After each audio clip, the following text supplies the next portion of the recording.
Quand j'ai décidé de faire une reconversion dans le design d'espace après avoir passé 10 années dans le marketing et la gestion de projets d'innovation, j'étais animée par une évidence, une quête de sens et d'harmonie que je voulais matérialiser dans des projets d'architecture d'intérieur. J'avais envie de rendre nos intérieurs plus beaux, vraiment singuliers, à l'image de chacun de nous.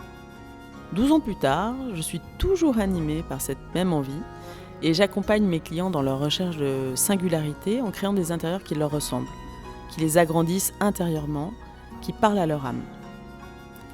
J'aime créer des univers nouveaux dans lesquels chaque détail compte, a un sens et raconte une histoire, votre histoire.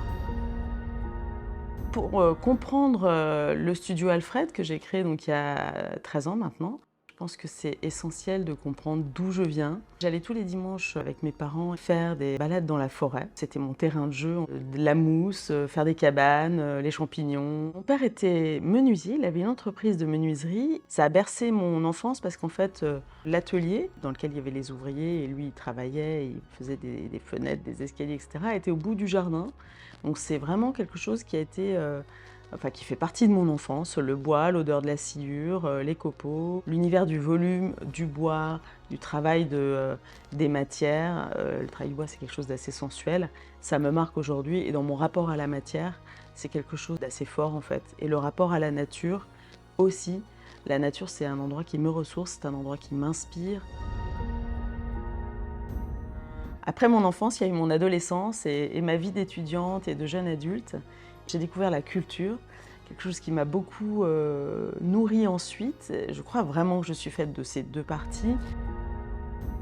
Au départ d'un projet, c'est toujours inspiré par une œuvre d'art. Quand je vois des clients, quand je vois un lieu, quand j'entends ce qu'ils me disent et ce qu'ils ne me disent pas, quand je ressens ce qui se passe, j'ai assez immédiatement à la fois des mots qui me viennent et aussi des images. Pour retranscrire ce que je ressens, en général c'est assez juste, je mets ça dans une planche d'ambiance. Et c'est vrai qu'en point de départ, il y a toujours une œuvre d'art qui va être le fil conducteur après d'un projet. C'est à la fois par les lignes, les couleurs, les formes, les matières.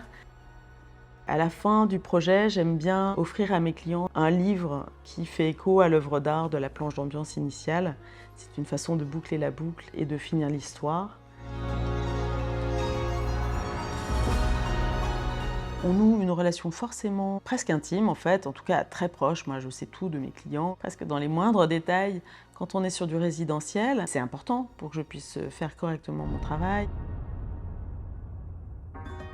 J'avais très envie de travailler sur des projets de bureau parce que moi je suis profondément convaincue que la richesse vient aussi du décloisonnement des idées. Je travaille de façon à aborder les bureaux par l'humain. Sur cette approche, c'est vraiment de travailler à travers un triptyque qui est équipe, rituel et lieu et avec ça, pouvoir imaginer le bureau de demain.